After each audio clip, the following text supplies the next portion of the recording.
প্ৰিয় বন্ধু বান্ধৱীসকল আৰু মোৰ শুভাকাংক্ষী ৰাইজ, আপোনালোকে নিশ্চয় ভালে আছে। হয়, ময়ো ভালে আছোঁ। আজি মই আপোনালোকক খুব এটা গুৰুত্বপূৰ্ণ টপিক ক'বলৈ ওলাইছোঁ। আপোনালোকে নিশ্চয় দেখিছে আজিৰ সমাজত মানুহৰ আচৰণ, চাল চৰণ আৰু মানসিক চাপ এইবোৰে কেনেকৈ ক্ৰিয়া কৰিছে, প্ৰতিক্ৰিয়া কৰিছে, যাৰ ফলত মানুহৰ দৈনন্দিন কাম কাজবোৰ অচলিত যাব ধৰিছে।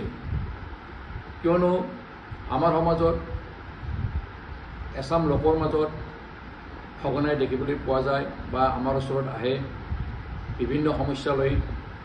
মূৰৰ বিষ, মাংসপেশীবোৰ বিষ, বিয়া বিচ্ছেদ, কৰ্মৰ প্ৰতি অনিচ্ছা, প্ৰেমজনিত ঘটনা এইবোৰে মানুহক এনেকুৱাকৈ কঙা কৰিছে যে এইটো এটা ভাবিবলগীয়া বিষয়। প্ৰিয় বন্ধু বান্ধৱীসকল, মানসিক চাপ আচলতে কি, ষ্ট্ৰেছ কি? মানসিক চাপ হৈছে আভ্যন্তৰীণ আৰু বাহ্যিক চাপৰ প্ৰতি স্বাভাৱিক সঁহাৰি দিয়া, যিয়ে মানুহৰ অনুভৱ আৰু আচৰণৰ প্ৰভাৱ পেলাব পাৰে। ই হৈছে পৰিৱৰ্তিত সমস্থিতিশীল অৱস্থা, যিটো সচেতন আৰু অচেতন দুয়োটা সঁহাৰিৰ ফলত হ'ব পাৰে। মানসিক চাপৰ ফলত আমাৰ শৰীৰৰ গ্ৰন্থিবোৰৰ পৰা তেজলৈ হৰমন নিৰ্গত হয়।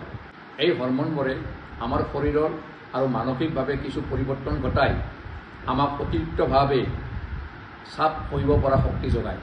এনেধৰণৰ মানসিক চাপ মাজে মাজে আহি থাকিলে শৰীৰে সহিব পাৰে আৰু পিছত স্বাভাৱিক অৱস্থালৈ আহি নিব পাৰে। যদি এনেধৰণৰ মানসিক চাপ বাৰে বাৰে আহি থাকে, তেতিয়া শৰীৰে সহ্য কৰিব পৰা ক্ষমতাৰ বাহিৰত যায় আৰু তেতিয়া মানুহৰ খং উঠে, আৰু ইয়াকে আমি ষ্ট্ৰেছ বা মানসিক চাপ বুলি কওঁ। এতিয়া আমি আপোনালোকক ক'ব বিচাৰিছোঁ এই ষ্ট্ৰেছ বা মানসিক চাপৰ লক্ষণ কি কি হ'ব পাৰে। সাধাৰণতে মূৰৰ বিষ বা মূৰ ঘূৰোৱা হ'ব পাৰে, মাংসপেশীৰ টান বা বিষ হ'ব পাৰে, পেটৰ কিছুমান সমস্যা হ'ব পাৰে, বুকুৰ বিষ হ'ব পাৰে, হাৰ্টৰ স্পন্দন বাঢ়ি যাব পাৰে আৰু যৌন সমস্যা আদি ইয়াৰ লক্ষণ হ'ব পাৰে। বহুতো কাৰণৰ বাবে সাধাৰণতে মানুহ এজনে মানসিক চাপত ভুগিব পাৰে। তাৰে ভিতৰত প্ৰধানকৈ শোক, বিয়া বিচ্ছেদ, চাকৰি হেৰুওৱা বা সাংঘাতিকভাৱে ধনৰ অভাৱ, কৰ্মৰ লগত জড়িত স্কুলৰ হেঁচা, অফিচৰ হেঁচা, আপোনজনৰ মৃত্যু, প্ৰেমজনিত কাৰণৰ কাৰণে হ'ব পাৰে, স্বাস্থ্যজনিত সমস্যাৰ কাৰণে হ'ব পাৰে। বিষাক্ত পদাৰ্থ, মদ, ভাং, ড্ৰাগছেও মানসিক চাপৰ সৃষ্টি কৰিব পাৰে। শৰীৰত যদি কেতিয়াবা ভিটামিনৰ অভাৱ হয়, তেতিয়াও মানসিক চাপ হ'ব পাৰে। তথাপি মানসিক চাপ আমাৰ শৰীৰৰ বাবে একেবাৰে প্ৰয়োজন নোহোৱা নহয়। আমাৰ জীৱনৰ কামবোৰ সুচাৰুৰূপে কৰিবৰ কাৰণে কিছু পৰিমাণে মানসিক চাপৰ দৰকাৰ হয়।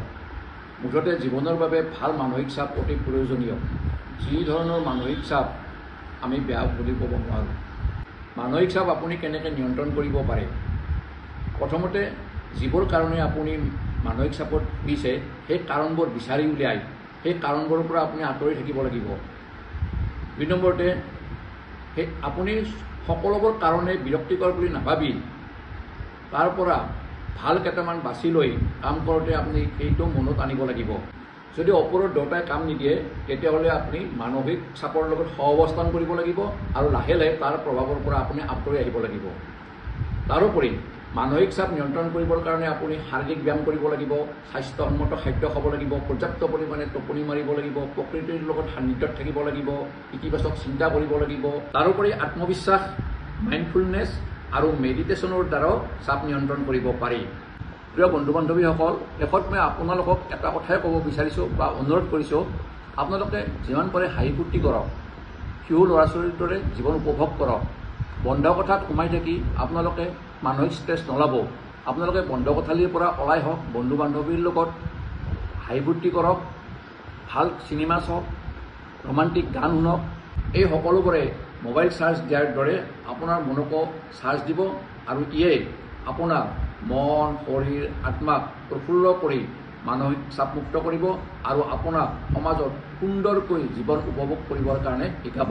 প্ৰিয় বন্ধু বান্ধৱীসকল, মই আশা কৰিছোঁ আজিৰ বিষয়বস্তুটোৱে আপোনালোকৰ বাস্তৱ জীৱনত যথেষ্ট ফলপ্ৰসূ হ'ব। আপোনালোকে সুন্দৰ জীৱন এটা যাপন কৰক, এইটো কামনাৰে আজিলৈ আহিছোঁ। ধন্যবাদ।